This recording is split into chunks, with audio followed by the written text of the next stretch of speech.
Right. Hello, everyone. Good evening.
Yeah, hi, good evening. Can you hear me? Hello? Can someone just unmute yourself and tell me whether you can hear me? Oh, okay, great. So, a warm welcome to you all. We have few more minutes before we start. There has been a tremendous response to this webinar. We have around 200 registrants from all over the country. Very happy to see this good response, and thank you all of you for your enthusiasm to know about field of artificial intelligence and how it is going to affect our industry, which is the healthcare industry and medicine.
Um,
so hello everyone. Once again, welcome to you for this webinar on AI and its impact healthcare industry. I think we had shared a link in the group, and those of you who have joined this webinar using that link, the name that appears here is Ashit Sende. Okay, if you could change that name, I don't.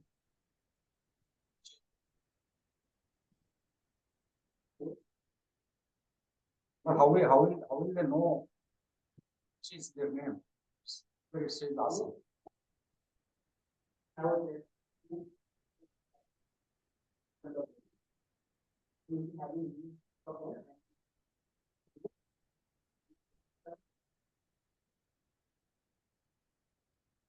Okay, so just a technical glitch. Okay, since we have shared one link for making it convenient for you to join directly, that link is coming in the name of one of our admins. Okay, so you will see the right hand panel. Okay, wherever in the bracket it is written you. Okay, uh, there that's your name, and you can change the name there. Okay, so that we will know who is participating instead of that common name. Okay, uh, so that's the request from. Okay, so we are just waiting for our guest speaker to join, Dr. Sachin Sarate. Yeah, hi, good evening, sir. Good evening, Mansi.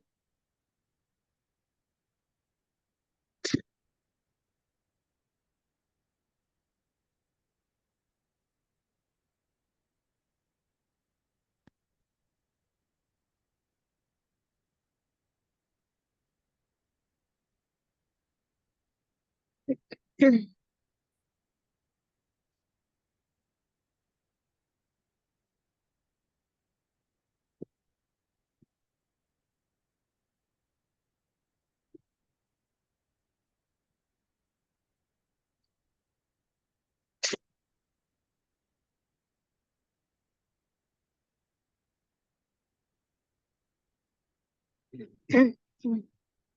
Many people have changed their names. Okay, so please, all of you, whose name appears as Ashit Sende, please, if you could just change your name.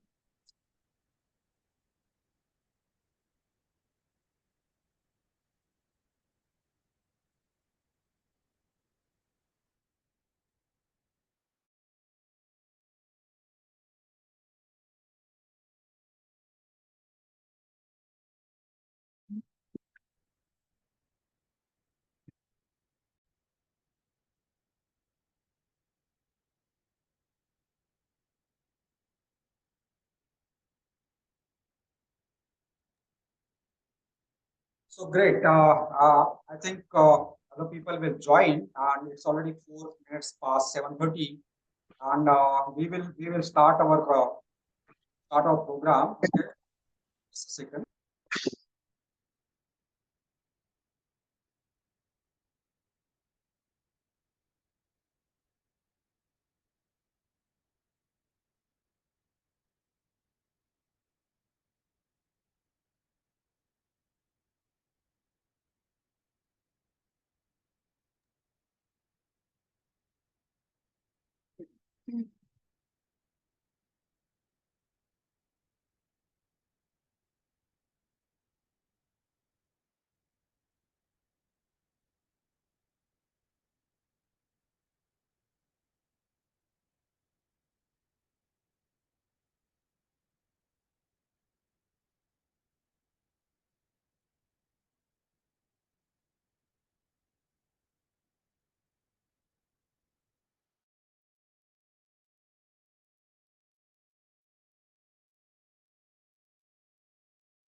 Yeah. Can you all see my screen? Just please respond in the chat window. Can you guys see my screen? Okay, great. So I know people are joining. There are a lot of people still yet to join. Okay, but nevertheless, valuing the time of people who have joined on time, we will start this webinar. Okay. So once again, I my name is Jayant Ramteke. I am a founder and a director of Meritorium Knowledge Academy. Uh, Today, I will kickstart this webinar, and then our great guest speaker, Dr. Sachin Sarate, would be taking over from me. Okay, I won't take much of your time, just the introduction. Okay, so once again, I thank all of you who have shown your enthusiasm and your interest in knowing about this fast growing field of artificial intelligence and its applications across the various industries. Okay, so these are very exciting times for all of us. Okay, the opportunities this era of artificial intelligence brings in are immense. There are endless opportunities. Okay, so here we are. About us, we are academy which started way back in 2018. I know, I mean, like 2018 is just 5 years back. Can't say we started way back, but in terms of what we are doing, okay, that is providing professional training in artificial intelligence, data science, and analytics. Okay, our journey 5 years back is like we are among the few institutes who have started early on. Okay, by this time, even the IITs had not started their programs, their respective institutes. So, like Probably they started in the same time period, 2017, 18, 19. So, like, we started along with them. Okay. Uh, we started this institute with a vision to deliver quality education by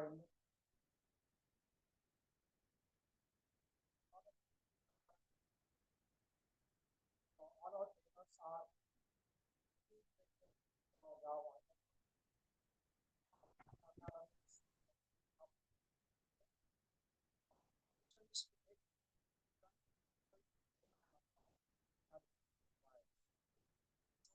all our curriculum starting from the of the requirements of the industry. And when I say industry, it means various industry sectors. Okay, so which includes the healthcare industry.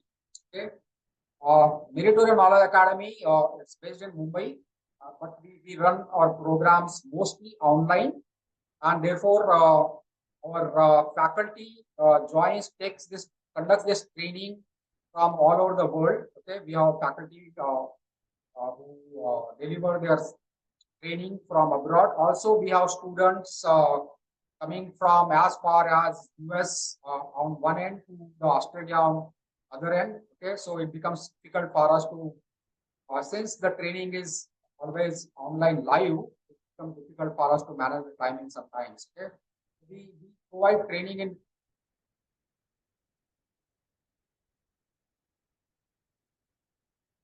yeah.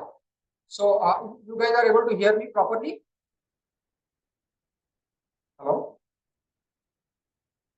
Yeah, just say in chat window. Are you able to hear me properly? Is there any problem?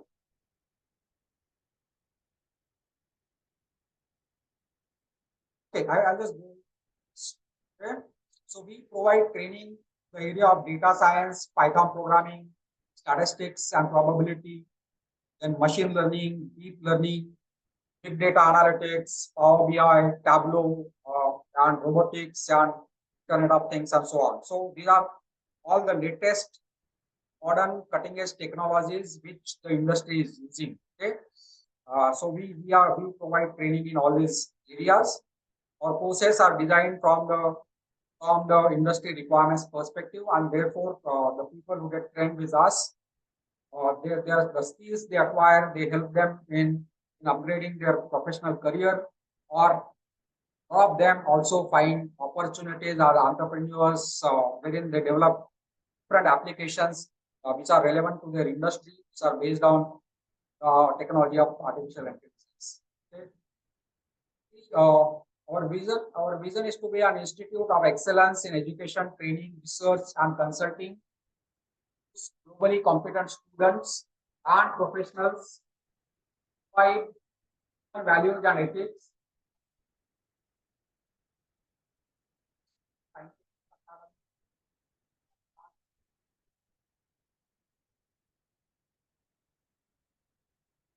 Talking about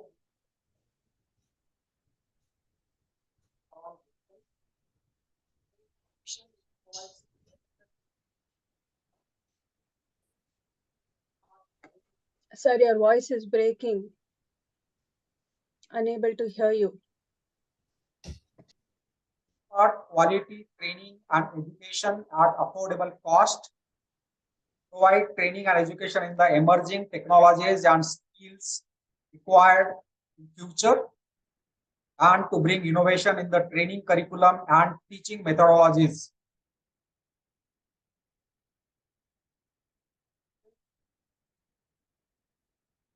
This is about me. I'm a IIT Bombay and I am Calcutta alum. And I have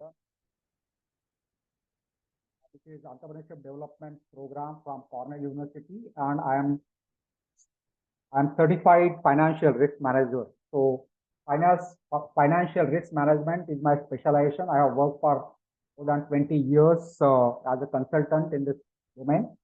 So that my domain is basically banking, financial services, and especially in the area of risk management. Okay.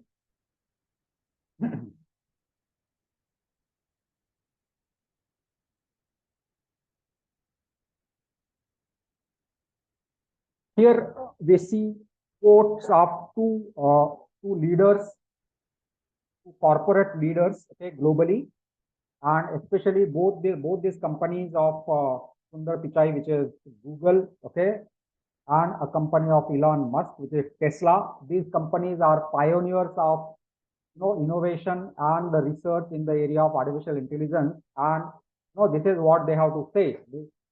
Sir Pichai says artificial intelligence would have more profound implications for humanity than electricity or fire. Okay, this is a very strong statement.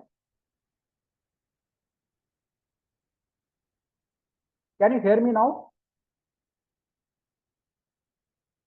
Yeah. Okay.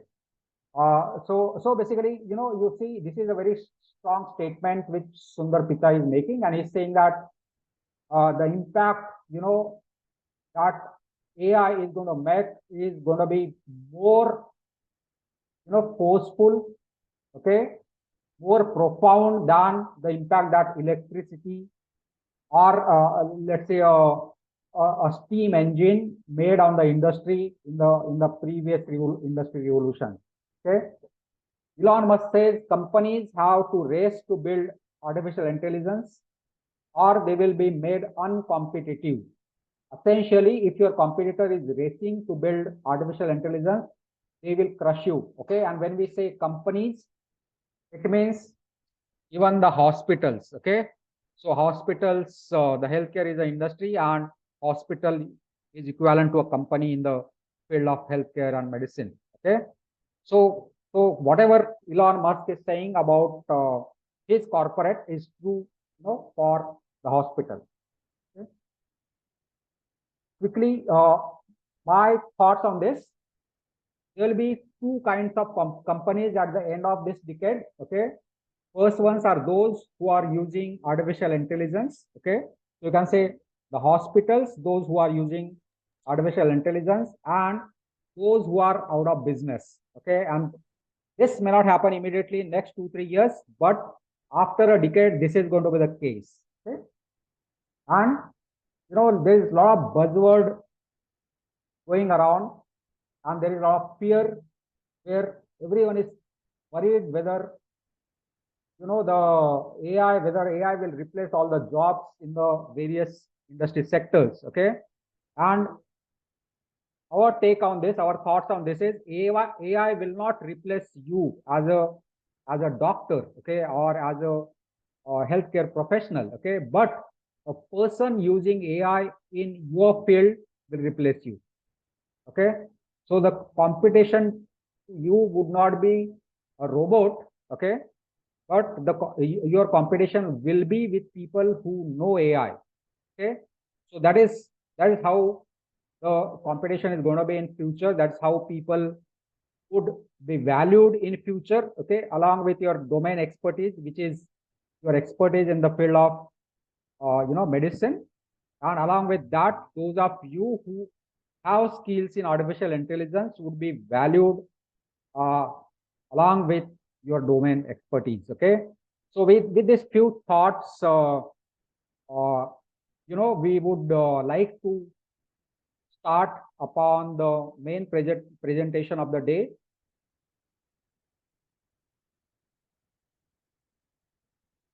Yeah, so Dr. Sachin Sarate is just joining us. So yeah, Dr. Sachin, are you there? Yes, sir, I'm here. Yeah, great. So I hand over the session to you, Dr. Sachin. Okay. Yes, sir.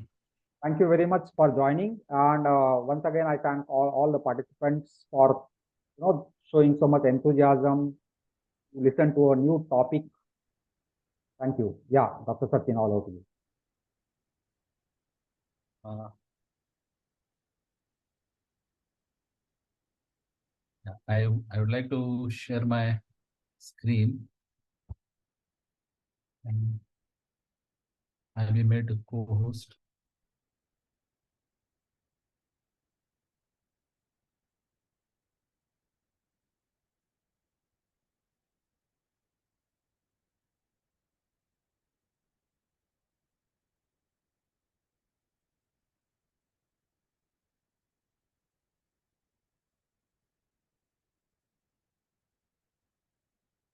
Can you see my screen?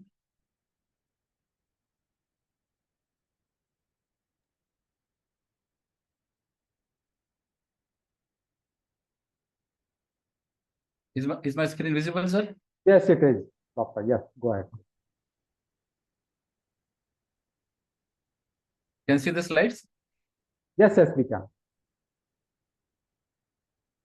So, sir, welcome everybody. I'm just here on behalf of Meritorium Academy, and I thank Mr. Jain for giving me this opportunity to share my knowledge with you. So this is my short profile. I'm a doctor by graduation. So MBBS I did from GMC Aurangabad. And then I did my MTech in biomedical engineering from IIT Bombay. I worked as a research associate there, and for some time. Then I am presently working as a full-time doctor come assistant professor in Department of Biomedical Engineering at SSN College of Engineering, Chennai. At IITB, during my MTech, I worked on development of artificial lung surfactant, and my present research is on sports biomechanics. I'm working on muscle activation during cricket shot execution. So, as such, my schooling has I did my schooling from Ambazogai, small place in Maharashtra, in Beed district. In Yogeshwari Nutan Vidyalaya, I did my schooling, and Yogeshwari Mahavidyalaya up to my 12th standard. So today I'm here to share some insights which I got through my experience as a biomedical engineer, as a teacher, and I hope like this will help you. So this is just a simple knowledge sharing, or like whatever like I have for you.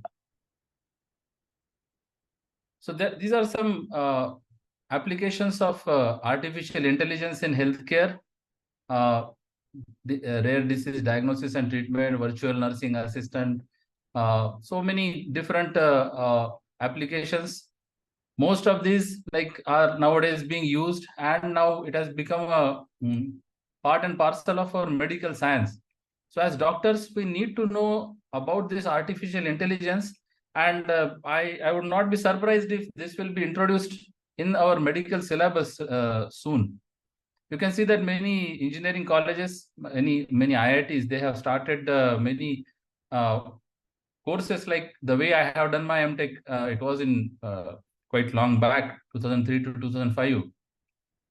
And here now there are many other IITs, there are many other engineering institutions where doctors are being taken for many such postgraduate courses, and many I think even IITs, they have started their medical colleges now. So this is going to be the future, so we should be ready for it. This is a small overview of my presentation. So I'll give some formal definition of artificial, some 10 to 15 minutes. It's going to be a bit of jargons related to artificial intelligence. Then a bit of demonstration of augmented reality in medical education, then medical device design, medical diagnosis and treatment, surgical planning, surgeon training, hospital management, pharmacological research, and one AI tool, this Chat GPT. Nowadays, many people are discussing about it. So I'll be like giving a small flavor about this Chat GPT to you people. So let us dive into the definition of artificial intelligence. So Alan Turing, he is the scientist who is supposed to be the father of artificial intelligence. And the time when there were no microprocessors, when there were no computers, he devised this Turing machine to decode certain codes from German intelligence. So America could decode many codes, and like it it could win the world war. So his simple definition was systems that act like humans. So in his paper Computing Machinery and Intelligence in 1950, he has told that we can have some machines which can act like humans, which can think like humans. And he devised a Turing test, which is a human interrogator, which should try to distinguish between a computer and human text response. So whether the text response has come from a human or it is from a machine, it has come, that we can decode from this Turing test.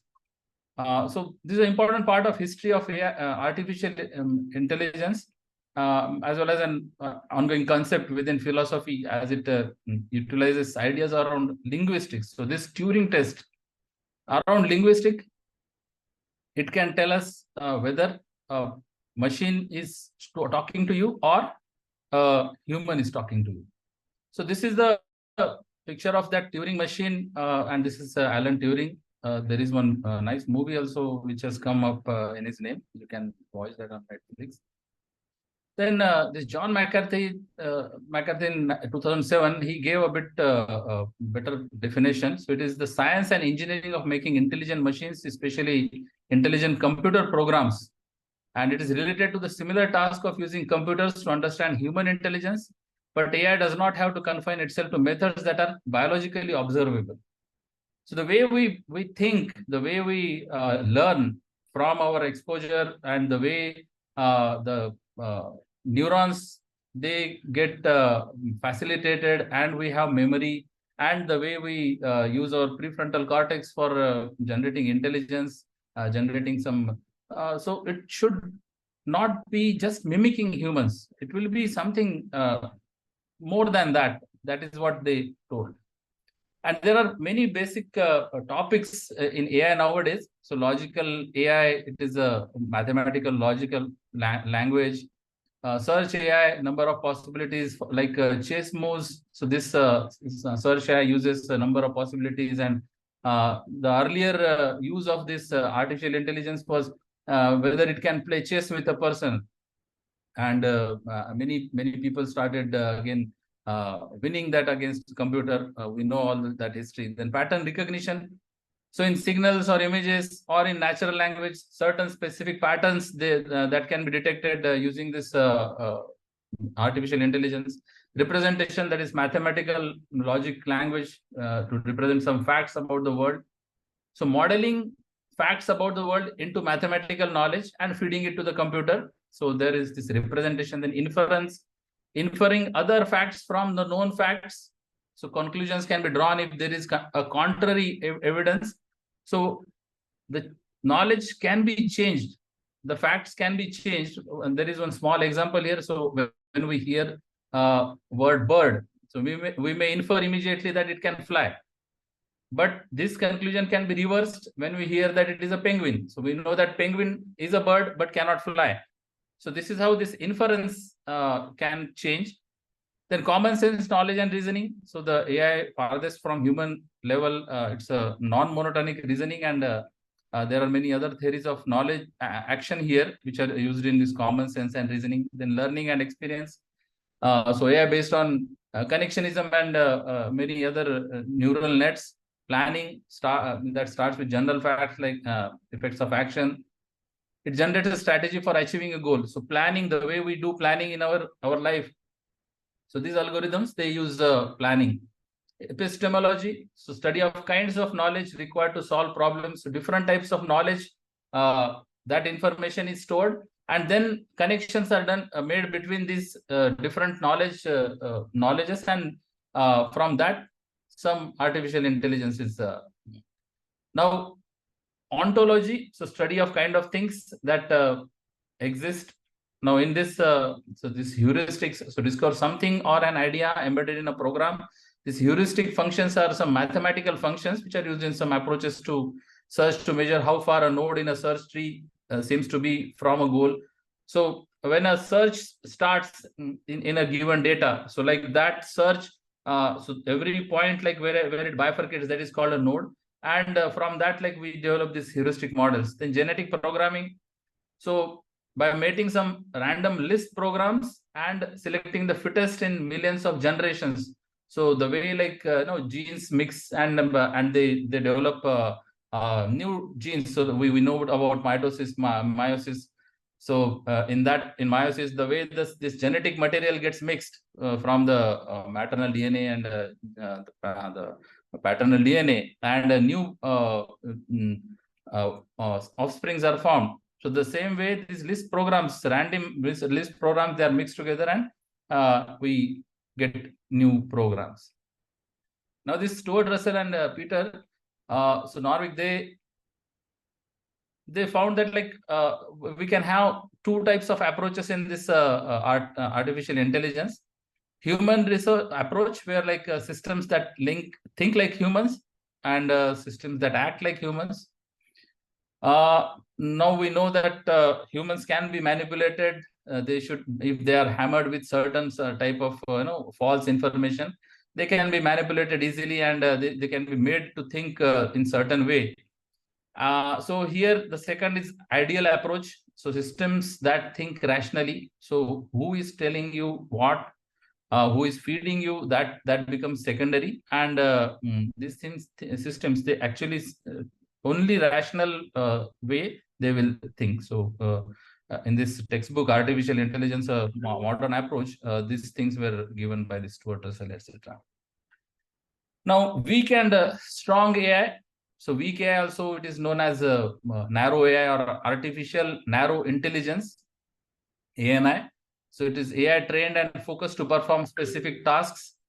It drives most of the AI that surrounds us today. So this weak AI is what right now we are using. Narrow might be more accurate descriptor for this type of AI, as it is anything but weak. So it's actually narrow, means like some less amount of coding is done there.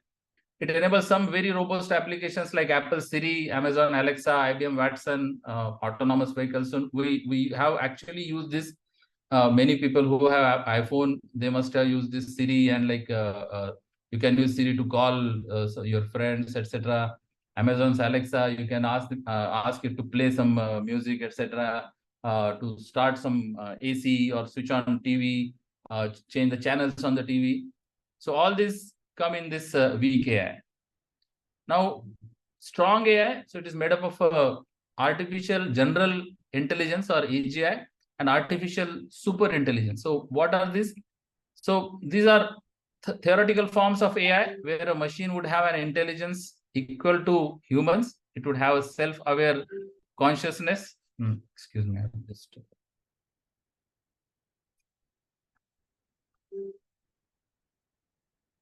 give me a second. I will stop my WhatsApp.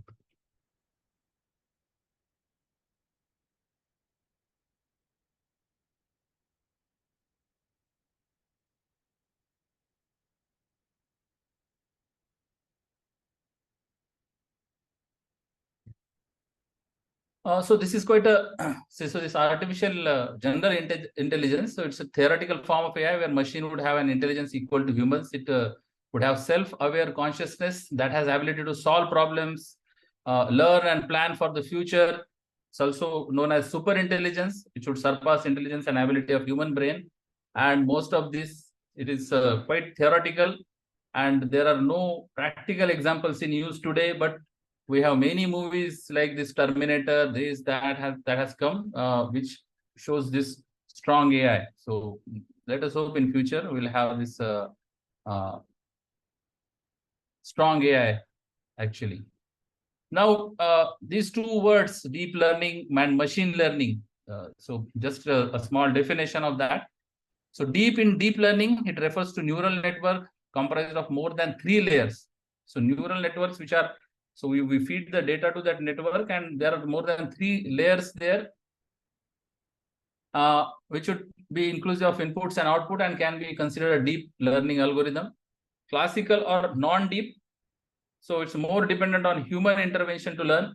So it needs humans to validate certain data, and that input it is used in this non-deep machine learning. So human experts determine the hierarchy of features to understand the different differences between data inputs.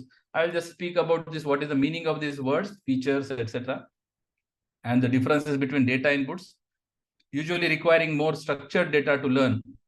So non-deep machine learning, it is quite simpler compared to deep. So deep machine learning can leverage labeled data sets, also known as supervised learning, to inform its algorithm, but it doesn't necessarily require a labeled data set.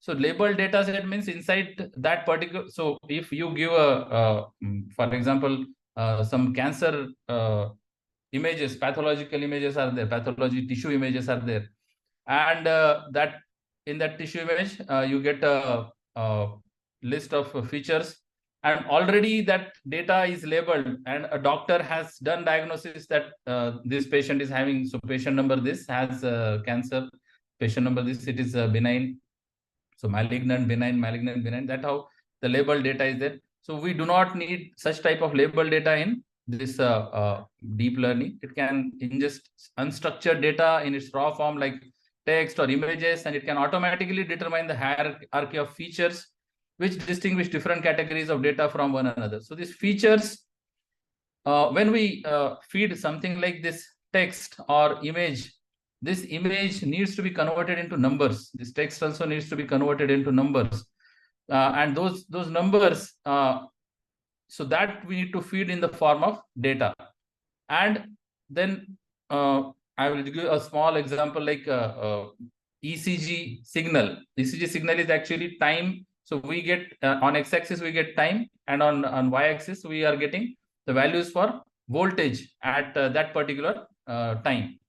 So now from this signal of ECG, we can determine some time series features, some features which are frequency domain features, so time domain, and so there may be n number of. So what we do, we are just playing with these two numbers that we have in our hand. At one point, at each point, what do we have in hand? We have a number which denotes the time, and a number which denotes the voltage at that time. Now these numbers, so we can square that, we can take square root of that, we can do so many things with that, and this is how we get these features. So unlike machine learning, it doesn't require, this deep learning doesn't require human intervention to process data, allowing us to scale machine learning in more interesting ways. So this is how, like, these are the subfields of deep learning. Now, when we develop a artificially intelligent system, so here we have to select certain problems. So we should know like what problem we are going to solve. Then once we have taken a problem, then we start collecting data. After data collection, we know that what type of numbers we have got. What do these numbers denote? Then we develop a model based on certain mathematical equations, certain statistical equations. Once that model is developed, we do training and validation of this model.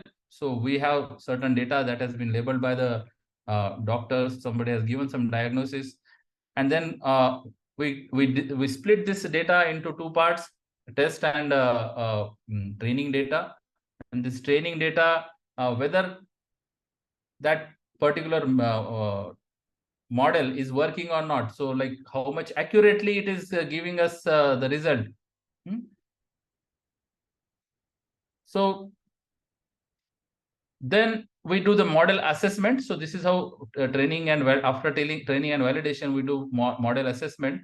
And then if we get proper accuracy results, proper specificity, sensitivity, then only we deploy this model into real use.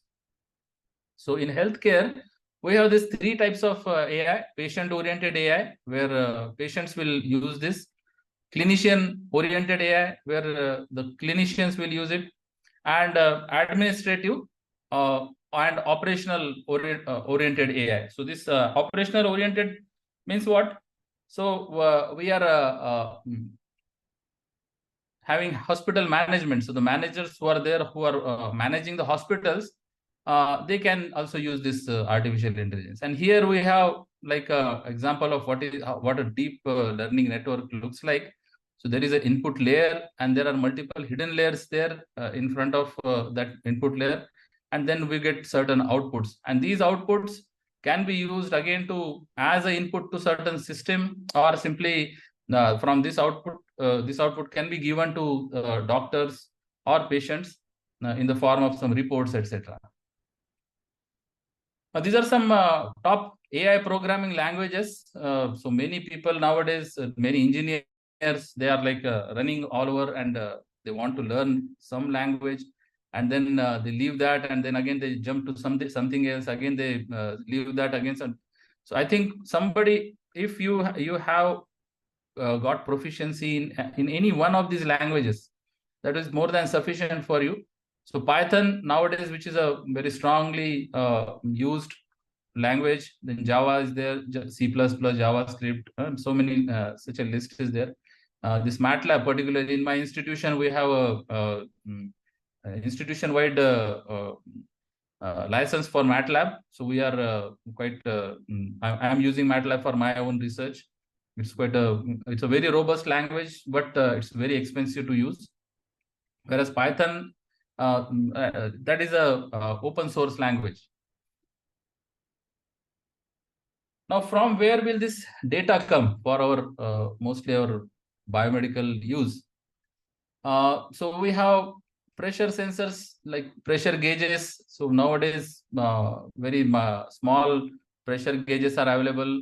Biosensors, many biosensors which can be sensitive to certain very small amount of chemicals. So biochemicals for glucose or like cholesterol, any toxins that are there in our body, any antigen antibodies, blood gases. These all can be used. These all can be detected using these biosensors. Temperature sensor, some different types of thermometers that we have. Image sensors. So different types of image modalities are there. Ultrasound, X-ray, CT, MR, gamma cameras are there. All these different types of sensors, they are getting, they are generating these images. Then biosignal sensors, we can have ECG signal, EMG, EEG, or EGG. So EGG is electrogastrogram. EMG electromyogram, that is our signal coming from the muscle. EEG is electroencephalogram, that is signal coming from our brain. And ECG, it is our heart signal. There can be accelerometers, gyroscopes. So these are position sensors, and these are sensors which will give us the direction in which you are turning or moving, or so whether you are accelerating in a linear way or like an angular way. Then flow sensors are there, where you can detect whether blood is flowing or not. Force sensors are there. So many people are using these force sensors in biomechanics, in gait analysis, etc. EMG can be used for gait analysis. So I'm working mostly on EMG signals, and these force sensors, accelerometers also. Now, let us jump into some examples. So like I gave you a certain dose of what we can say jargons related to artificial intelligence. Now let us see some practical way how this this artificial intelligence can be used. Now, augmented reality. So augmented reality is generating reality, something on the top of what you have with you. So there is one app which I use in my college. So when I'm teaching my students, I use this visible body. I have purchased this app. So it's an app which gives full 3D female and male dissectable models. There are short videos and 3D tours on normal function and common conditions, and self-paced anatomy and physiology boot camps are there in it. So I'll just try to show you. I hope like works.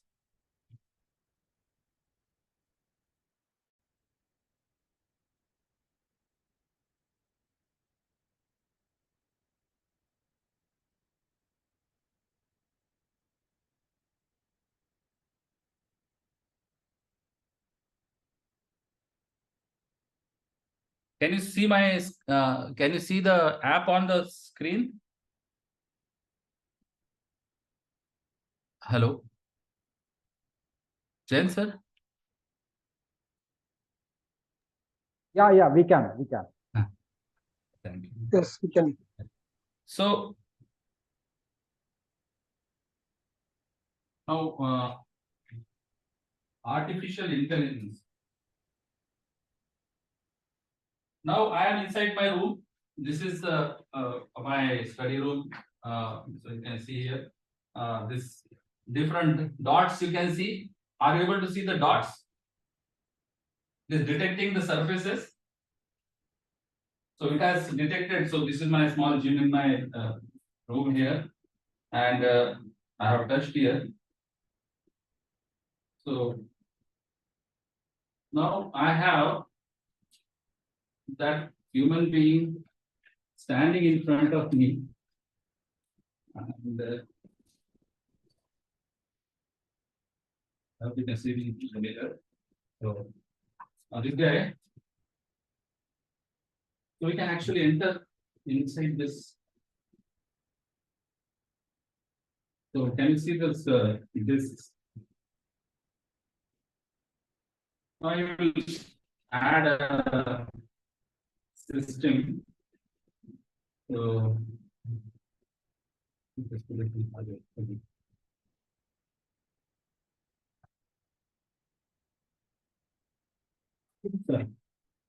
so we are there in this, in the heart of this person, and I hope you can see. So many people are confused about the anterior and posterior view of heart.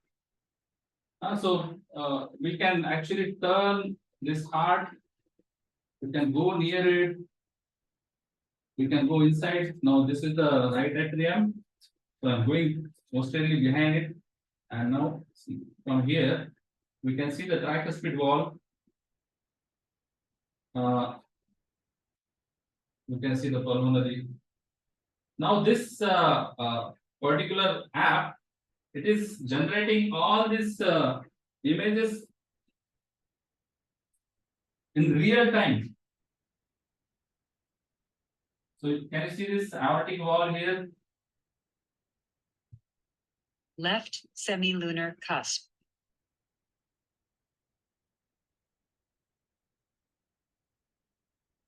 Antermedial leaflet or septal leaflet. So such type of so all these so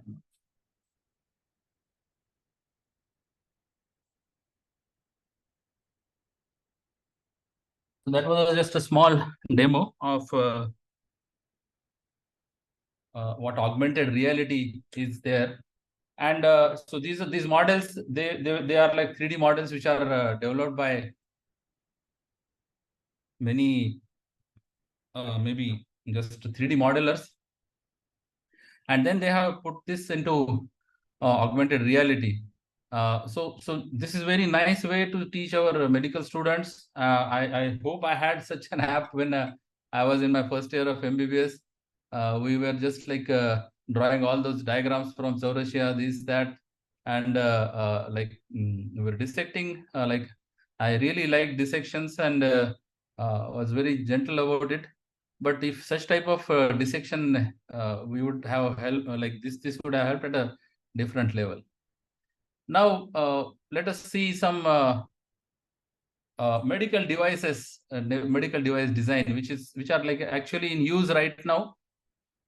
One more app I wanted to show is this VenSeek app.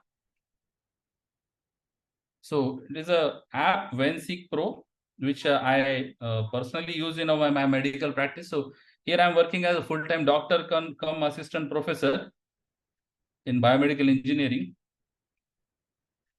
So on my mobile, you can see I have started that app. I will again mirror my phone.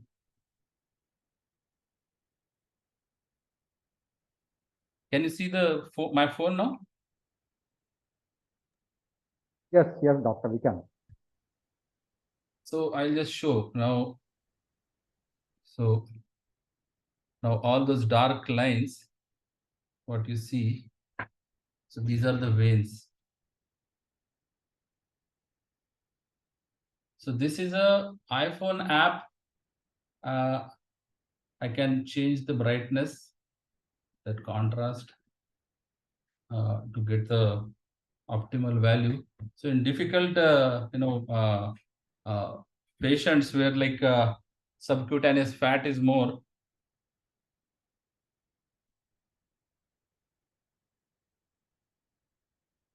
so these are some real inventions which are there for us to use. This app, I think some 75 or 80 rupees only I had purchased long back, 5-10 years back, like I have purchased it, and it really works.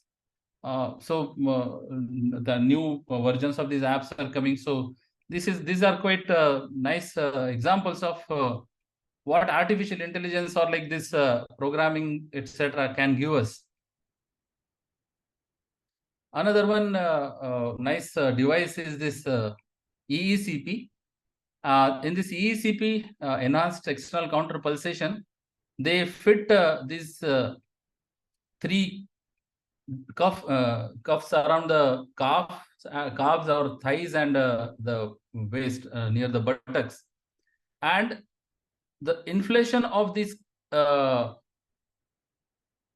cuffs, it is controlled by our ECG signal. So ECG signal, so we have sensors, ECG sensors, and it is using that ECG to determine whether the heart is in diastole or systole. So what happens during diastole, the three cuffs, so like this, these three cuffs, they get inflated and they squeeze blood towards the heart. So this is a non-invasive treatment nowadays available, where like you can open up the angina, some arteries which are blocked.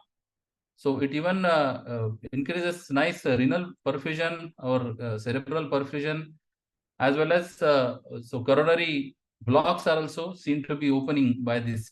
And like see the device, just some cuffs, and they are using this ECG signal to inflate and deflate those cuffs. Then coming to vascular assist devices. So ventricular assist devices, sorry. So in my college, like there is one subject assist devices that also I teach to 7th or 8th semester of our B biomedical engineering. ME students also have this subject. ME medical electronics also we have. So this ventricular assist devices, again, these are devices which are used as bridge to transplant or bridge to decision, or they can be also used as destination therapy in a very bad condition patients. So these are two examples. One is this HeartMate 2. So you can see here, this HeartMate 2 people, they are alive without a heartbeat, because they have a propeller here used to propel this blood into their left from the left ventricle directly to their aorta. This is another example. This is a hardware HVAD. So this is a magnetically levitated ventricular assist device, where so that propeller what you saw, that propeller, it is continuously rotating, and again from left ventricle the blood is directly going to the aorta. And they believe that because it is magnetically levitated, so there is no much crushing of and you can see for both of these, you need a console that is there outside, that has to be programmed and reprogrammed, and according to the condition of the patient, this has to be controlled. Then cochlear implants, these are used here nowadays. Like I see in my college also, some students, they are wearing this type of devices there. So we have a sensor which is there mounted outside with a processor and microphone there. This transmitter transmits that signal to the stimulator which is put inside the cochlea. We know that cochlea, from low frequency to, from high frequency at the base, at the starting of our cochlea to low frequency, it goes. So that way, all the signal processing is done, speech processing is done here outside, and that signal is transmitted directly into the cochlea, and the cochlea then sends the information to the brain.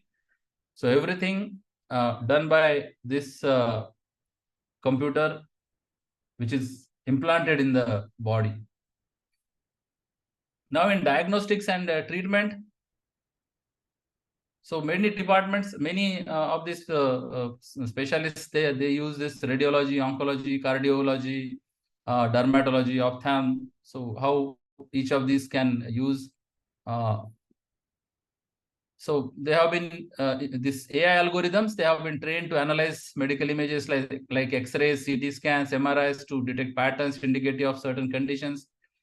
So in all steps of this radiology, so image acquisition, so getting the image, so the working of the sensor, the working of the source of X-rays, the detector. From there, then prioritization of work list, then aided detection and reporting. So now this artificial intelligence, it helps the radiologist to detect. And as you saw, that the data needs to be labeled, and a model will work only for a limited amount of time. And after that, it will become redundant. So you will have to again feed it with the new data. You will have to train it. You will have to retrain it, and again a new. And here it will just give you suggestions that it looks the probability of having this is maximum. So that way the doctor needs to again analyze, and radiologists, so they can identify abnormalities more quickly and accurately, leading to earlier diagnosis and treatment. So this the confusion that sometimes the radiologist has, so that can be definitely minimized. In oncology, again, multiple omics data, tissue data from pathologists, all that data can be put into the from EMR, like and all risk factors, etc., images, everything can be put into the artificial intelligence model. So these many factors can come together, and then you can do the screening or the early diagnosis for cancer patients and save many lives. Cardiology, so pattern recognition in ECG, that is very important. So whether a patient is having any cardiovascular risk. So nowadays, many variables are there. So you have this different watches nowadays, which give continuous monitoring of your heart rate. Then some watches are there, like Apple Watch, which can even take your ECG and check whether you are having atrial fibrillation or not. Like that, many other devices have been invented by our IITs, and even if you go on Amazon, you will get many such products to in below 10,000 rupees, which are like continuous ECG monitors. So such type of all that information, again, all images, ECG signals, that whole data, it can be again compiled. The historical data from many different patients, that can again brought into that diagnosis system, and we can save many lives. For dermatology, again, they are used to these algorithms can be used to analyze images of skin, and it can give us some so whatever differential diagnosis is there. So again, you can see here in the end, what you see, this 0.65, 0.29, 0.09. So 1 in probability, 1 is 100%. So here 0.65 means, so this input, these signals, these images, they 65% look like psoriasis, 26% eczema. So this is the report, like we can the doctor can get, and from there, like the diagnosis can be aided. Ophthalmologists also can be helped. So many eye images your retinal images can be put in, and whether the patient is having diabetic retinopathy or any other different diseases. So that can also be diagnosed. So in this whole process of detection of this lesion, so many different features are extracted. Many steps are taken in processing this image. So pre-processing is there, then feature detection is there, then pattern recognition is there, and after that, like from that pattern recognition, so we can develop a model. We can use some neural networks in order to diagnose. Now, AI in surgical planning. So many doctors, they plan the surgery, and every surgery, like before having going to surgery, like they may get some anxiety, they may get some small tremors in their hand, sweating in their hands, and like they pray to the God that like please like let this surgery go well. So what if this artificial intelligence, it can give us it can give us an opportunity to plan the surgery beforehand, so that there will be least chance of any failure. So we have this mimic software in our college, in our department. So this is a suite in which we can develop 3D models from DICOM images. So DICOM images, if you know, this is a set of images, all those slices we get from CT scan, MRI, or ultrasound. So that's big set of images that is converted into a 3D model, and that 3D model then we can slice at any level, or we can isolate certain surfaces from that, and we can detect particular structures. We can differentiate structures from each other.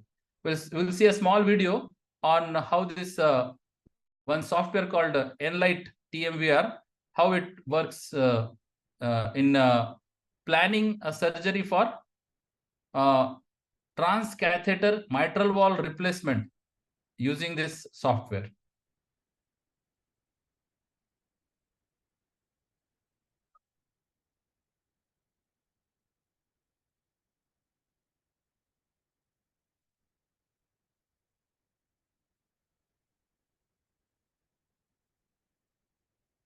Is the audio also there from the video? No, sir.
Just video in here. There is just music in this. So they start with the CT scan, and then you can see different colors can be given to different tissues. Accurate 3D models are generated.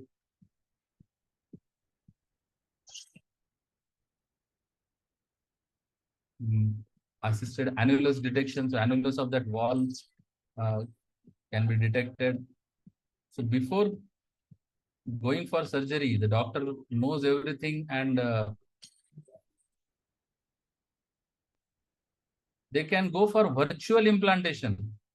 So they can use some virtual VR goggles, and they can see all that in front of them, and they can actually plan, and they can do the things in that virtual environment. and then they can go for the real surgery.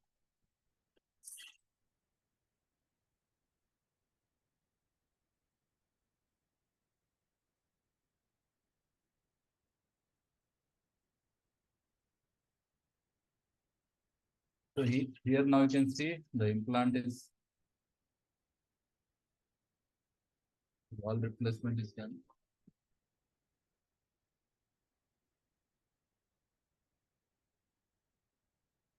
So the correct fluoroscopic viewing angles, what will be needed for that patient, because we know that the anatomy for each and every patient is different, orientations are different, the walls are at different level,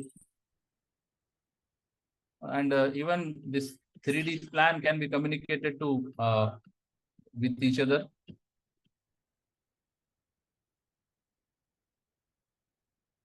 Now, next level. Now, early the beforehand we saw that the surgeries can be planned. Now, can we actually train a surgeon with all the feeling without dissecting? So, in many companies, they have started working on this haptics. So this haptic VR by this fundamental surgery, this company, they have got a kinesthetic haptic system where we can actually feel the vibration, and we can actually, so we can train our surgeons in cutting, dissecting. They can actually feel before cutting any tissue, how that tissue feels through this haptic VR environment. So here is one video where you will see how this system works, where we can train the surgeons and the doctors. I'm going to show you some of the key benefits of our pedicle screw insertion simulation. So join me in the virtual OR. So this is a pedicle screw insertion. So orthopedic spine surgery they are showing us. Now there is no patient. There is no any 3D model in front of them. You know, in our anatomy lab, we go and see this tissue, or like many do surgery on cadaveric surgery, etc. Now there is no cadaver. There is no rubber model, no plastic model, nothing. This is purely a haptic device. So looking around the virtual operating room, So now he has put on his virtual VR goggles, and now these VR goggles, inside these VR goggles, he's seeing all this. See, there's a number of different elements. There's a tool selection box. Now, what you saw here, so these are the two devices that he's having. So I was fortunate to really feel such this device in IIT Madras. So Professor Manivannan is there, who is having his own company Haptics in IIT Madras here. There this machine, these devices are there. So now what he sees is through these VR goggles, and what he feels. So inside that environment, he's doing the surgery, but he will get all that feedback which comes from those devices, with all those equipment that we actually use in our surgery through the hand. All that resistance he will feel from the tissue. Tool selection box. There's instructions. There are various different machines and pieces of equipment around the room, and there's an X-ray. And here in front of me is the patient, all ready for surgery. I'm using the rongeur tool to start with, and that's haptically enabled. So I can feel each of the vertebrae on the spine and the soft tissue around also. First, I'm going to take a small piece of bone from there and confirm that I'm ready. Next, I enlarge the hole I've just made with the rongeur using the awl. There, that's nice and enlarged. So what I'm also able to do during the procedure is to use the X-ray to check I'm in the right position. And here you can see on the X-ray that I'm going into T3 nicely in both transverse and sagittal planes. The key part of the instructions is to teach people how to make the actual probe into the channel work, to give them the correct angle and then to measure it. So let's try that. Using the calibration on the probe, I'm able to go into the correct depth and at the required angle. Let's X-ray and see how it's done. Now I have a feeler, so I can check the integrity of the channel and see how well or otherwise I've done. And that's complete. We can now use the screwdriver to put in place the pedicle screw. At any point, I can take an X-ray to see how well I'm doing. And yes, there is the screw.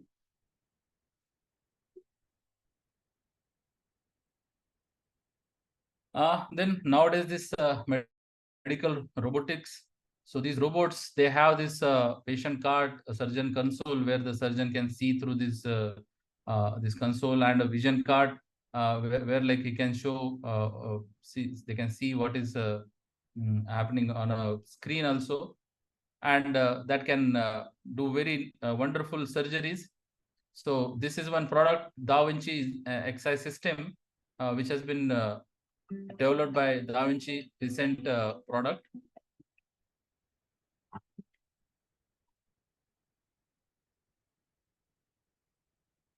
We've integrated what we've learned from our customers and what our design teams have invented.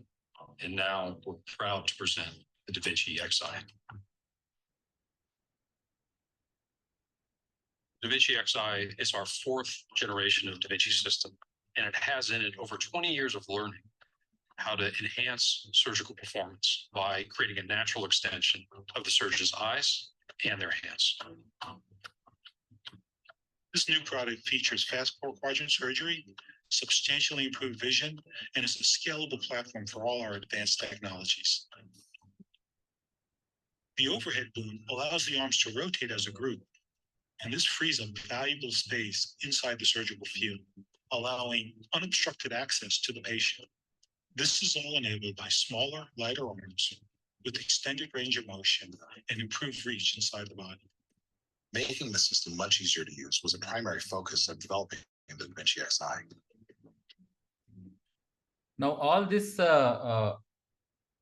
positioning the patient, so there are so many sensors that are involved inside this particular system that are giving continuous feedback to the system itself, and many things in this robotics also, which was earlier done manually, now that has also been automated by use of AI.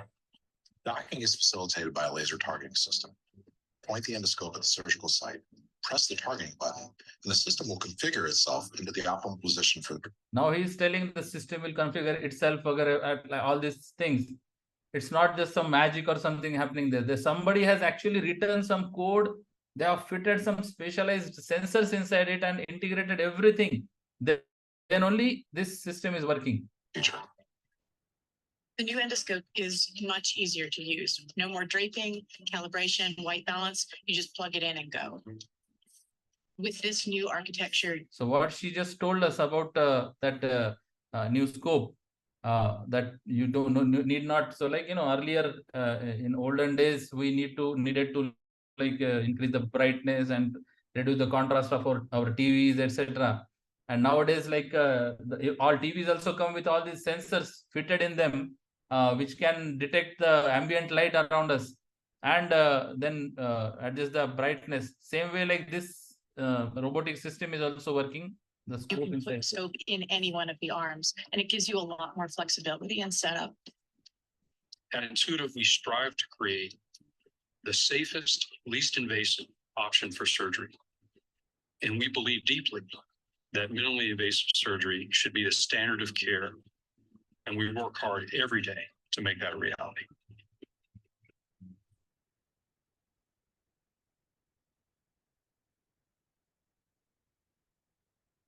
These robots are actually used in hospitals, and we'll just see in 1 minute what is the experience of the surgeons as well as the nurses working in Abu Dhabi, this Cleveland Clinic, Abu Dhabi.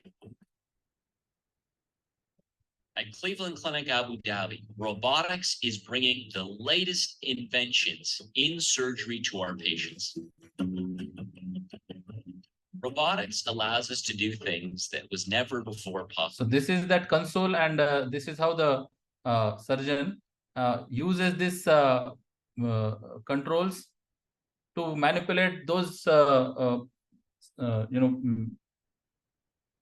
instruments inside the surgical field. So the degrees of freedom that he gets, 360 degrees, the things can move, like when he moves at in a very small angle.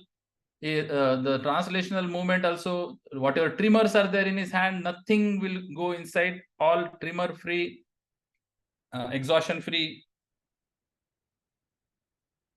In surgery, it's an extension of our own eyes, allowing us to see in 3 dimensions. It's an extension of our own hands, allowing us to perform sophisticated surgeries through incisions the size of a finger. Cleveland Clinic has a long history of advanced minimally invasive and robotic surgery, both in the United States and here in the Middle East. We've been doing these procedures for over 20 years. Complex, minimally invasive robotic surgeries in the field of urology are extremely common and allow us to treat patients with a broad spectrum of diseases, including prostate cancer, kidney cancer, adrenal cancer, and complex urologic reconstructive procedures such as pyeloplasties and ureteral reimplantation. Robotic surgery benefits the surgeon in different aspects. First of them is avoiding surgical trauma. When we do some sort of operations, there is some trauma that disappears when you operate a patient under a robotic platform. Second advantage is the magnification of the operative field view. This is a 3D magnified image that we obtain through the robot console. Third important aspect that benefits the surgeon is a better ergonomic. Surgeon is sitting in the console and is doing his procedure comfortably. We do the procedure that's best for the patient from a medical point of view, but the approach has to fit the body habitus of the patient. So not every patient is a candidate, but the candidates have to be chosen carefully through a multidisciplinary approach. The advantages of the robotic approach are decrease in the amount of blood loss, decrease time in wound healing because the incisions are very small, very little pain, and no restrictions after robotic surgery.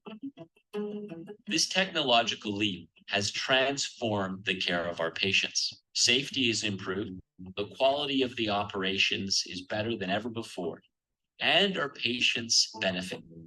They leave hospital and return to their lives with their families and in their communities much more rapidly than was ever possible before robotics came into being. At Cleveland Clinic Abu Dhabi, we will continue to push the boundaries of medicine. Robotics is a key cornerstone of that strategy, and we will continue to bring these types of advances to our patients at Cleveland Clinic Abu Dhabi. These Da Vinci robotic surgery people, they tried to demonstrate how much precision their surgical systems are having. So they showed that you can feel the skin of a small grape using their system.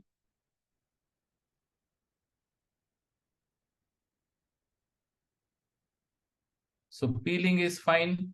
We can see with how much precision. So this small scissor is cutting. We have the forceps there. So when we speak of tissue respect, when surgeons are speaking, like they speak of tissue respect, that like we should not cut the body like we are not having respect for it. So here you can see so smoothly, like that skin was removed. A second level.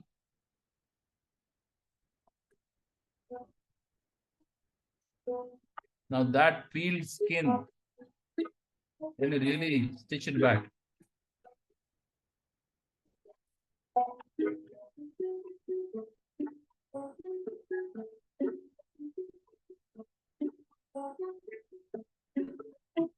So when we are seeing this,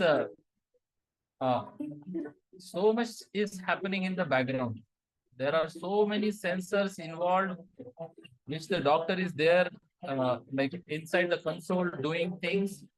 And from that, whatever mechanical movements he is doing, the translation of that movement here into these tools, it goes through so much of image signal processing, so much of smoothening.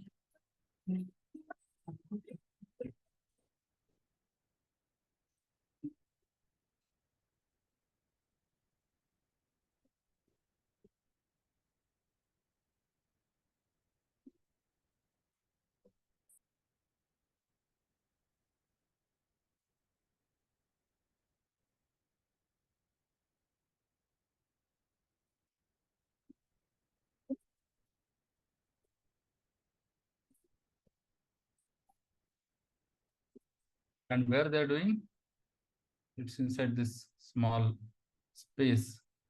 So a single, from a single hole or from small, one small incision, one port, single port surgery. That is the new future for robotic surgery. So only one port and all your devices are going through it. So for the benefits of robotic surgery are very clear. So reduce post-surgery pain, less blood loss, fewer and smaller scars, increase precision for making accurate joint replacements. So joining the skin also, and faster recovery, shorter hospital stay, and lesser risk of infection. Then in hospital management, so many different things are there in hospital management, right from patient registration, help desk, radiology, lab pathology, appointment scheduling, mediclaim management. So big headache for all hospitals, this insurance management, electronic medical records. So a big department where there should be no errors in labeling the patients, etc. The consultant management, so many different consultants keep on coming and going in big hospitals. So there also that management, billing and invoicing, OPD, IPD management. So all these different departments of a hospital, they can be managed very well with AI systems. So the visualization of this data can be done using certain tools like Power BI. So even Excel, Power BI, that can be used in generating nice visualizations, data visualizations. So you can just on the way, like, during Corona, we saw that many websites were showing us this data, and like suddenly certain graphics which were showing whether the cases are increasing or not. Same way in the hospital, your hospital inventory, whether certain medicines are finishing in your pharmacy, certain medicines are finishing or not. Some devices are there, some your dressing material, whether it is finishing, all these things. So inside the inventory, patient in and out, everything can be detected through this. And apart from that, whether certain hospital generated, so like nosocomial infections, we say nosocomial. So there are many reasons. Some accidents can happen inside certain hospitals. So all that can also be detected using many algorithms. In pharmacological research, again, we can see many ways in pharmacodynamics, pharmaceutics, pharmacotherapy, this medicinal chemistry. So drug-based designs can be done, cellular activity and behavior, that pattern prediction, everything can be mathematically modeled. And before you actually do the experiment, this whole thing can be done inside a computer, and then it can be deployed, and so that there is least loss of material. Now I wanted to give you a small flavor of what this Chat GPT is. So we know that this is one AI tool which is nowadays used in research, etc. So I thought of like just giving certain simple instructions to this Chat GPT, and whether it can really help in research or not, I wanted to see. So there are these some examples. So comparison of pharmacokinetics of a drug A and drug B. somebody wants to do some study on like this to study pharmacokinetics of drug A and B, and he does not know. He goes to Google, and Google will give very much lot of relevant information. But if you use such tools, these AI tools like this, we'll see what happens. So then comparison of exercise A, exercise B in strengthening of muscles X, Y, and muscle Z, comparison of screwdriver grips. So like some ergonomic study can be done, flexor and external muscle for arm, factors affecting cancer formation in body based on images. So if you feed this information to ChatGPT,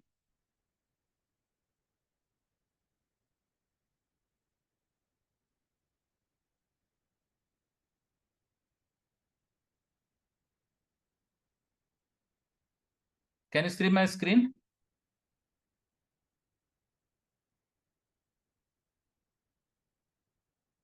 Is my screen visible? Yes. So this compare the pharmacokinetics of drug A and drug B as anti-cancer drugs. Just I have given this one statement to this ChatGPT, and it gives us a nice description of whatever information it has. So absorption, distribution, metabolism, excretion, this ADME, which is quite a standard way of so how the absorption of drug A and drug B will be done, metabolism, excretion, half-life studies can be done, compare exercise A and B in strengthening muscle X, Y, Z. So the targeted muscles, it first, see, you can see here how it is analyzing the problem based on exercise A, exercise B. It is generating you a nice way of going along this whole thing. What considerations you should take, or what care you should take while doing these experiments or designing these experiments. Then designing screwdriver ABC with different grips, and we are checking two muscles, flexors and extensors. So how would the grips, screwdriver A, screwdriver B, we should see for what we should see inside in this EMG activity, etc. So 30 features are extracted from breast cancer images using these features, how to compare. So once we have the data and we have the features, now how we can do this so data collection and pre-processing, so it is giving everything that actually, so if you see some 10-15 research papers, you will see that the information that is coming in this, so it helps us.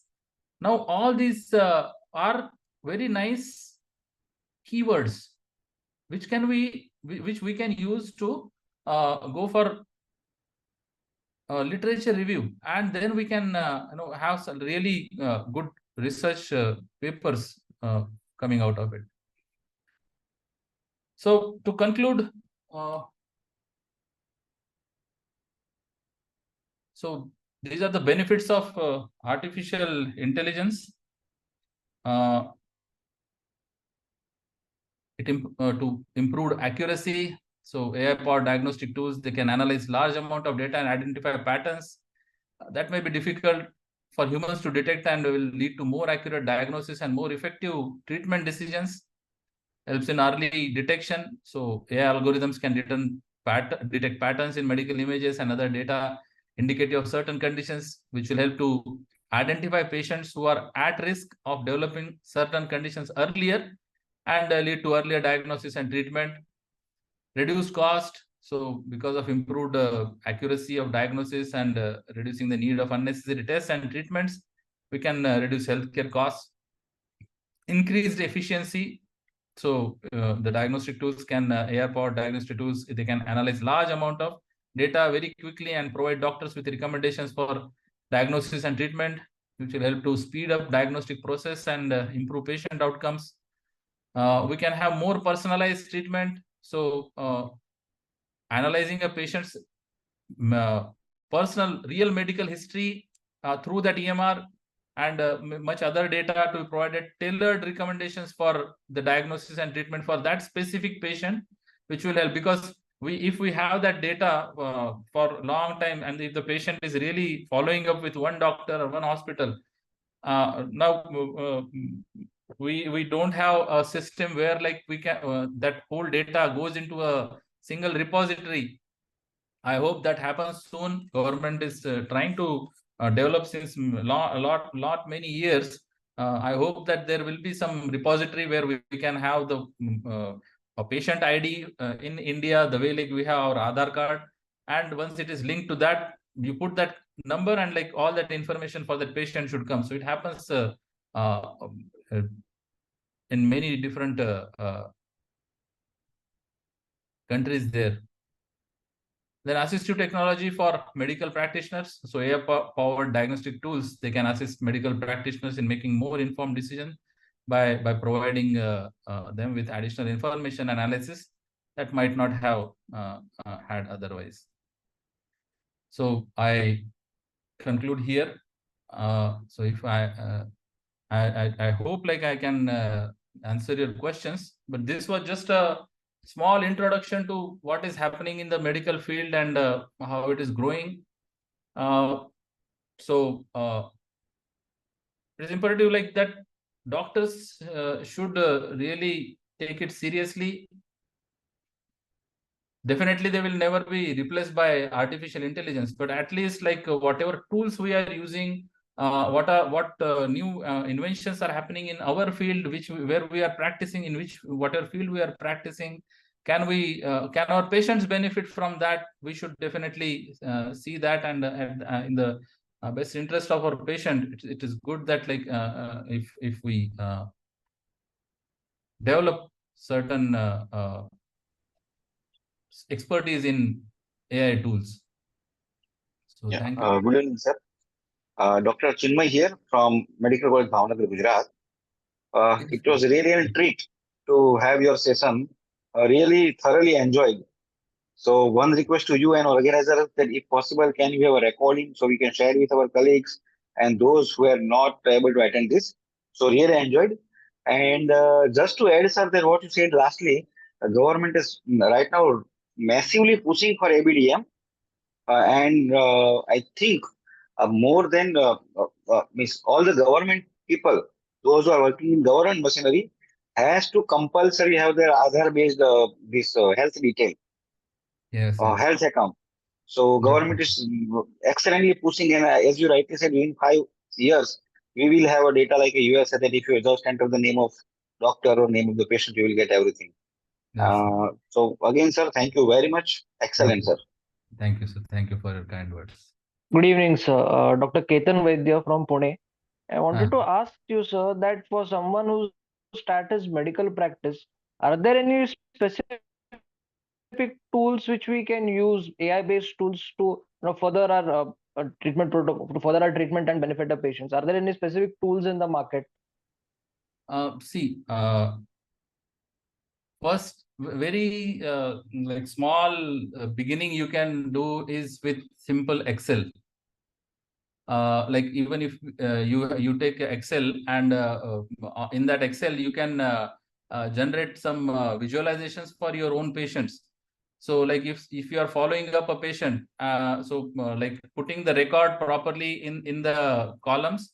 Ultimately, what is data? Data is certain numbers and rows and columns that are to be fed into this artificial intelligence. So many tools, many softwares are there which are actually AI enabled nowadays. Whatever simple Excel, Word. Now that what I showed you as Power BI, sorry, not Power BI, this Chat GPT. That also, if you put a Word file, it can give you a PowerPoint presentation out. So like if you are like you want to share your knowledge in CMEs, etc., you want to make PowerPoint presentation and like that's making that slides takes a lot of time for you. You can simply put everything in Word, slide 1, slide 2, slide 3, that, and like just export that thing into PowerPoint.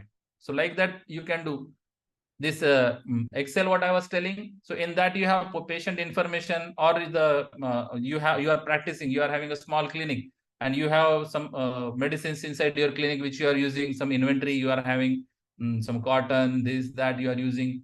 So that also like date wise daily stock if you are putting, and that stock can be seen in the form of certain graphs. So this can be easily done and implemented at a smaller scale. Apart from that, small devices, what if you are using some programmable devices you are using, then like the manufacturer should give you some access to like make some changes in that code and tailor make it for yourself. So that's what I can say. So, Dr. Sachin, Yes, sir. it would be great if you can share your experience of learning AI, way back like 4 years back, and how, and how it has helped you in your research. Yeah. Ek minute, I think I'll just show my. Talk about your research paper also on machine learning algorithms for breast cancer detection. Yeah. So I am alumni of Meritorium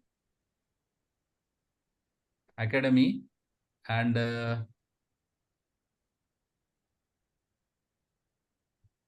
good evening, sir. I had a doubt. Can I share? Am I audible? Yeah, you're audible. Hi, sir. I'm Dr. Ayush Kadani. I'm a general surgeon at AIMS. So I've been associated with medical device innovations from my third year of undergrad. However, the problem which I face, sir, is because of my hectic duty schedules. Also now as a surgeon, I see a lot of problem statements and opportunities which can. But the right kind of team or probably the people who are of the same mindset, I can only help with the problem statement, but and also some basic knowledge of machine learning or AI tools. But how to approach to like-minded people, maybe professors like you or data scientists or engineers who can actually help me formulate my problem statements or maybe my ideas into some innovative devices. See, right now, whatever sources we have, Jayant sir is having a very good network of engineers and doctors. Apart from that, like LinkedIn is a very good way of searching for people. So I hope you are having a LinkedIn account and you have used it effectively. I have, but I haven't used it effectively. I'll have So to. that is the best place to search for such like-minded people, and maybe like around you, because I think IIT Delhi is directly doing research, a lot of research with from you. One I'm forgetting his name. One of our one of my alumnus from my college, SSN College of Engineering. He has developed one biomechanics lab there. So he is doing material into materials like research he was. So they have developed with AIMS and IIT Delhi. They have developed one universal testing machine. So to test the properties of bones, etc., tissues. Sorry, I ended the poll mistakenly. So you can start the poll again. So I hope like you got the answer that like LinkedIn is the best place where you can search for like-minded people. And here like I wanted to share my Sure, sir. Thank you. Jain sir. Yeah. You can start the poll again. I'm sorry that. No problem.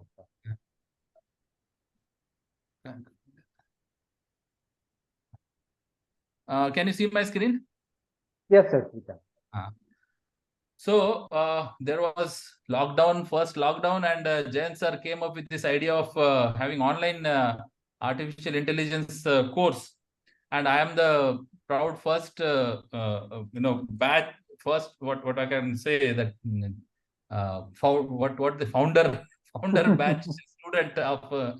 So very few people were there who jumped into and like very nominal fees. Jain sir brought so many people to teach us probability, Python.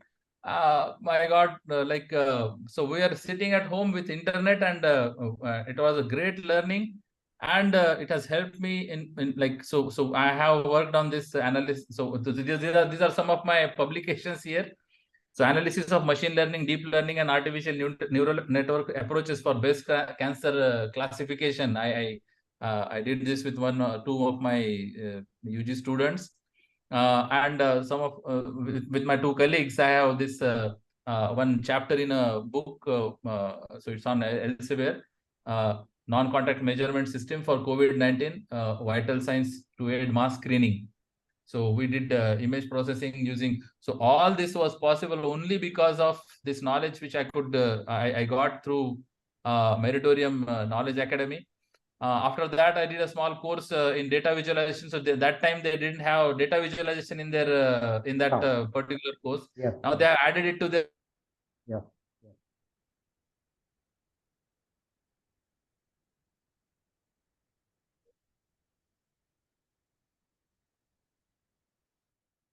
Taught by Shende madam excellently. Yeah. So like that also, like I'm implementing here. So some students from IT department, CSE department, they are coming and they want the real data from our college clinic. So there, like I'm trying to implement these things for creating visualization for our stock. So this thing, you know, once you are into it, like it will open many avenues, definitely. So I'll motivate everybody to get some good training, some insight, because definitely one time will come that like your practice maybe get saturated, or like you want to do something new, you will get some monotony will come in life. So this thing will this continuous learning definitely helps us in going to different level. So I'll motivate everybody to register for some course and like definitely. So thank you, Dr. Sachin, for great insights. I know for the first time I'm seeing that any of our webinar was registered for by 200 people, and nearly like 85 people were there at one point of time, and even towards the end of the program, nearly 50 people are present. Okay, I mean, like I have seen the highest number ever of all the webinars that we have conducted so far. So great. Thank you everyone for joining. I will just quickly just take your 2 minutes, okay, and take you through just 3 minutes. I'll take you through the course that we are offering. Okay, we will share the details of this course with you through the email, and also as some of you have requested that we should share the recordings of this program, we will do that, as well as the detailed brochure of our program. Okay, but since we are here, just let me take you through this course. So this is a course that we are offering, which is a 6-month course in AI, data science, and analytics. Okay, and so this course, as compared to what we started when Dr. Sachin was a student in our first batch, now this course is quite comprehensive. We have added 3 more modules to this, and like this is the end-to-end of AI and data science course. Okay, so. You can share screen, sir. Yeah, sorry. Yeah.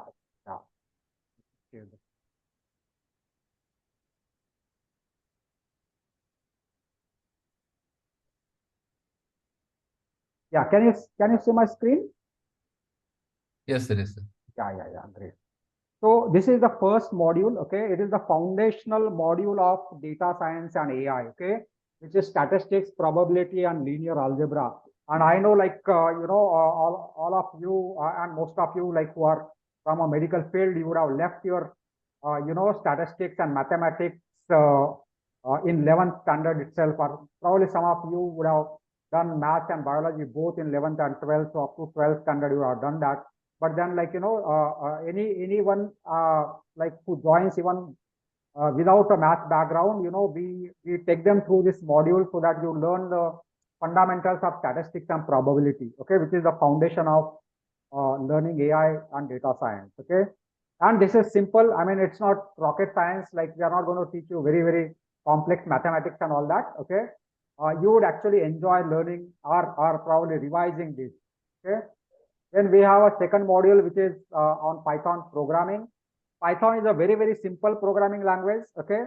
Right in the first batch, in fact, we had 2-3 students who were from the medical background, including Dr. Sachin, and all of them, they actually enjoyed the course. Okay, enjoyed learning new language like Python programming. Okay, so in this module, we cover all the important libraries which are Python is a ocean. Okay, so there are certain libraries which are used for AI and data science. So we cover all those important libraries in this, and you get to learn how to work on the data sets, how to clean the data, how to do the data wrangling, and making your data set ready for applying a ML model on that.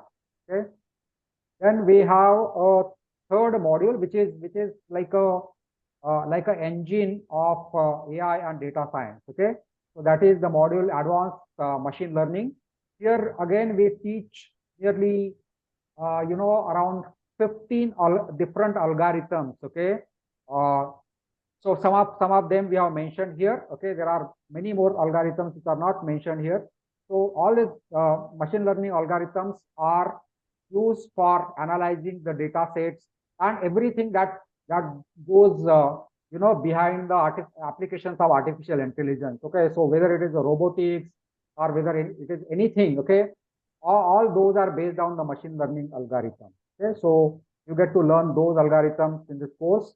And then Dr. Sachin was talking about deep learning. Okay, and of this deep learning, most of the applications in the name of AI that are being used in the industry, any industry, including the healthcare industry, are basically based on this natural language processing and the computer vision. Okay, so all these applications that we were talking about, the robotic surgery and all that, they big time use the the concepts of natural language processing and the computer vision, okay, to basically do the precise surgery, okay, or any other applications, or in fact the image processing and all that. Okay, so all of that is based on some of these deep learning technologies. Okay, so we teach all those technologies this module. Okay, then we have a module on big data analytics. So I know one of our close friend, Dr.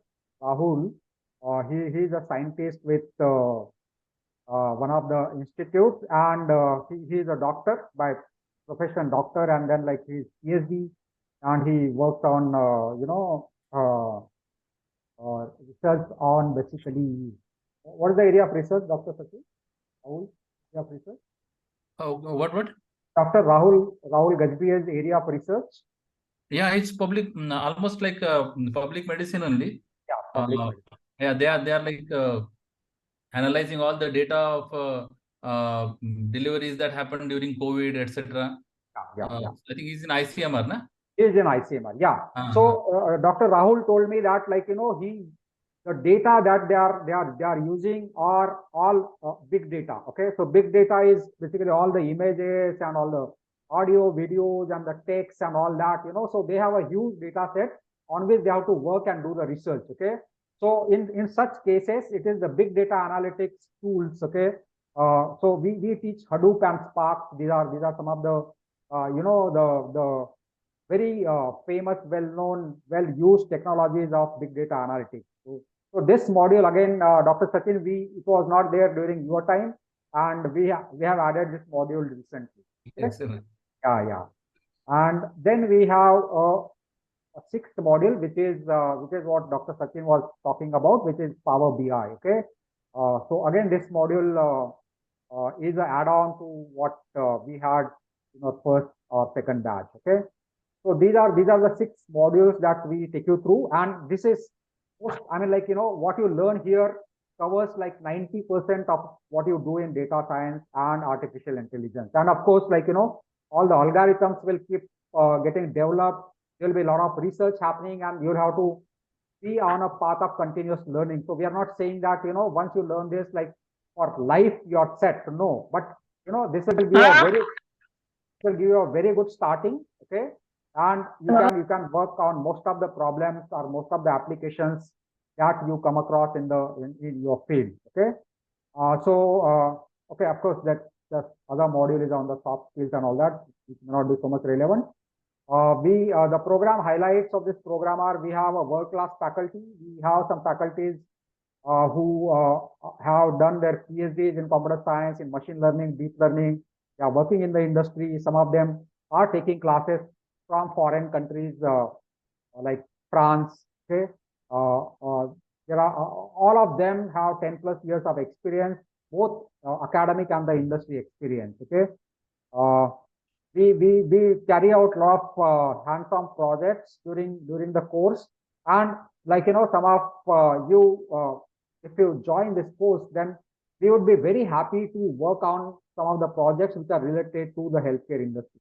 Okay, so that scope is always there. Okay, so our faculties can work in tandem with you to find and develop some of the AI-based applications in the healthcare.